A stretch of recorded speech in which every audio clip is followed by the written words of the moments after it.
Hello, this is your Section 1 instructor, Jesse Sanchez. Welcome to sample problem number 3, equation method. There was a request by a student to do distributed loading that was triangular instead of rectangular, just like my other two sample problems. I actually did this one on integrity, except I did not like the way my penmanship came out. It was kind of ugly. I actually took a screenshot of it, and it looks pretty bad. Plus, I don't have the ability to change colors. I'm sure it exists, I just don't know it yet.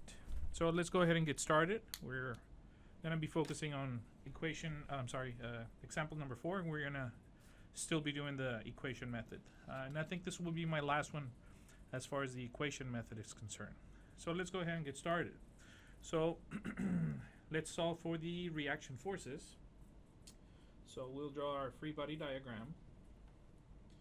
Just a tiny one off to the side. Right smack in the middle, you have a reaction force B. And off to the side, in point A, you have reaction A. Alright. So there's a pin here, so there is actually no reactive moment. We also have a distributed load that it is triangular, and that one goes from A to B, which is a distance of 3 meters. And then it's a rectangular triangular load having a maximum peak of 4 kilonewtons per meter.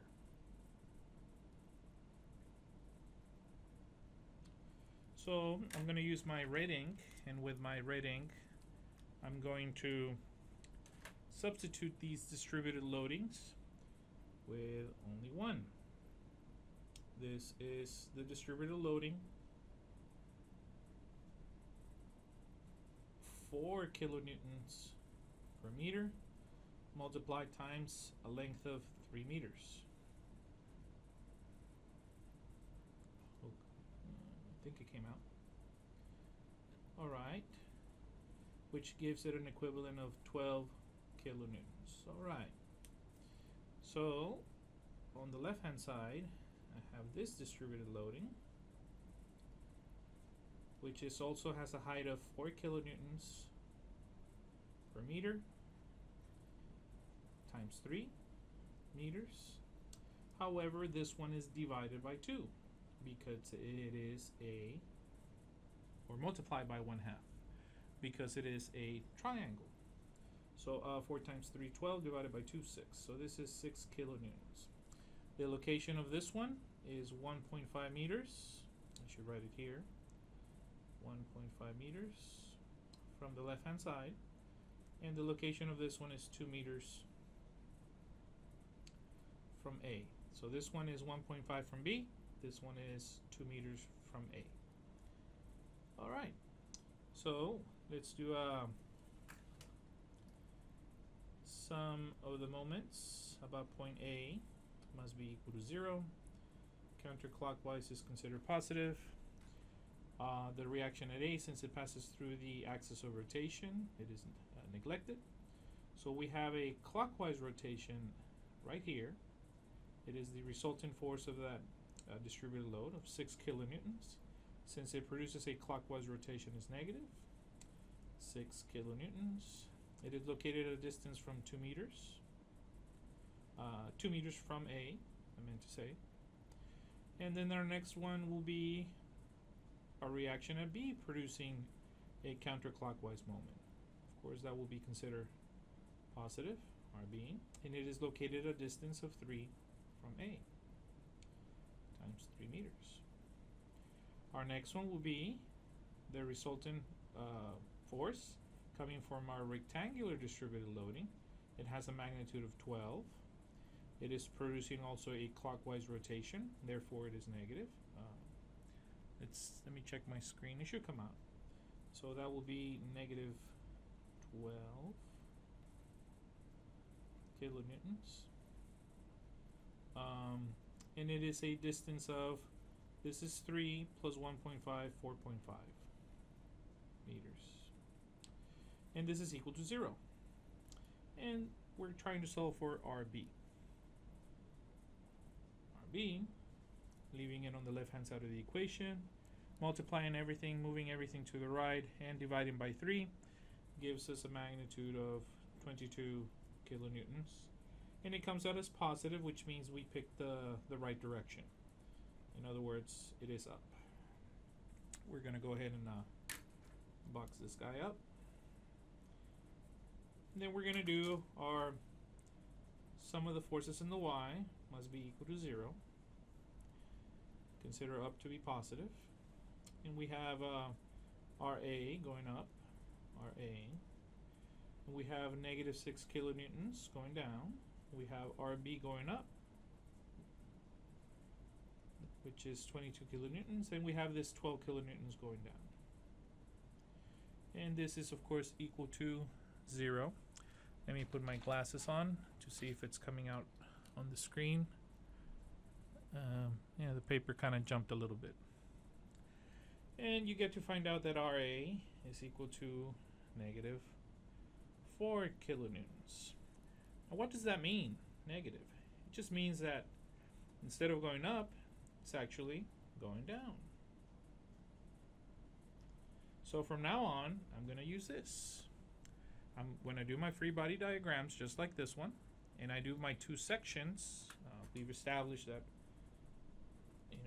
you make sections where things happen, either distributed loading changes or point loads or reaction loads. So we have 2 very nice sections, section 1 and section 2. So when I do my cut over in section 1, I'm going to be treating RA downward, which is what it's meant to be doing. Again, all this means is that I just chose the wrong direction, so I'm going to change that. And they kind of make sense because it is just too much loading on the right side, causing this to jump up, and therefore RA pushes down, keeping in balance. Makes perfect sense. So we have our second reaction, and that's all we need. Let's go ahead and get started with our making a cut in our first section. Use black. So section 1, it's been cut. There you go. We have RA going down. It has a magnitude of 4 kilonewtons. There you go. We also have a distributed loading. And this is the part where students tend to make a lot of mistakes. And it is what exactly is the constant that goes here. If we were to use this one for its complete length of 3 meters, this height will be 4 kilonewtons. However, we did not go all the way up. We cut it somewhere in here, so the height is not the same. So what is it that we use here? To answer that question, we have to use similar triangles. So this is a triangle that is simulating that distributed load up here. This height is 4 kilonewtons per meter, and the entire base is 3. We're going to make a cut somewhere around here. We're going to call this distance X. And my question is, what should this height be? Question mark. I like to use proportions. 3 is to 4. So 3 meters is to 4 kilonewton per meter. This is the horizontal, vertical. So the horizontal is to the vertical as this horizontal is to this vertical. X meters over question mark. And it's basically what you used to call cross multiplication. So this is 4 kilonewtons over per meter, multiply times x meters, and divided by 3 meters. As you can see, you can either cancel this meter and this meter, or this meter and this meter. It simplifies actually. So basically this height is 4/3 x. 4/3 x. That is my height. And this is kilonewtons per meter. Fantastic. And this was cut from a distance of x. And of course this is only valid from 0 to 3. From 0 to 3. Alright. Let's go ahead and add our shear. Always making a clockwise rotation. Our moment counterclockwise. And let's solve for everything. So from our sum of the forces in the y must be equal to 0, where I consider up to be positive. We have -4 kilonewtons because it is facing down. And then we have this negative resultant of this distributed load. Well, how do I get that?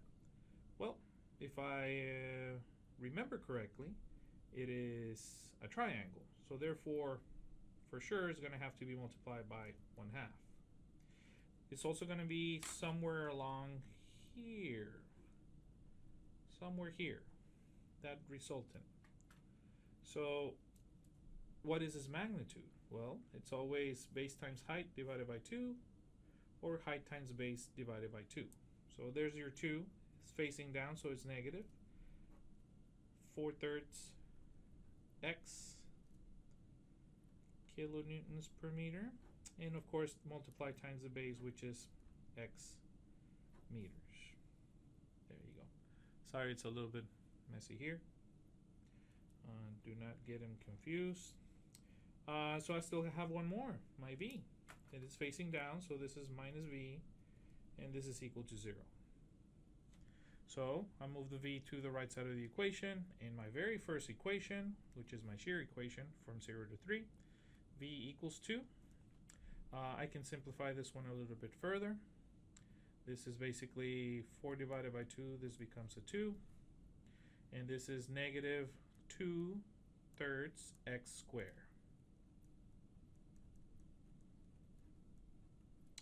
-4. Alright. That makes good.